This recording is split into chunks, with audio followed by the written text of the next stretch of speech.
बाबा धवलेश्वर महाप्रभु कलानंदीर धड़ा होइथिबा महाप्रभु धवलेश्वराय नमो नमः। दीपम यदि परम ब्रह्म दीपम यदि जनार्दन दीप हरते मे पाप पूजा दीप नमस्तुते।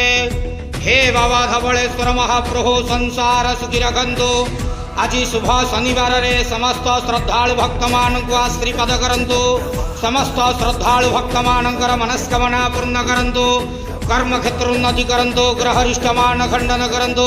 जगतर मंगल करंतु। विश्वर कल्याण करंतु। आपणकर नाम प्रकाश करंतु। समस्त गुआवसा भक्त मानकर मनस्कामना पूर्ण करंतु। सेवकर डाक श्रवण करंतु। हे बाबा धवलेश्वराय नमो नमः। संसार स्थिर रखंतु आनंदे गवार। हरि बोलो। आज शुभ शनिवार रे समस्त श्रद्धालु भक्त मानक आशीर्वाद करंतु आनंदे गवार। हरि बोलो। बाबा धवलेश्वराय नमः।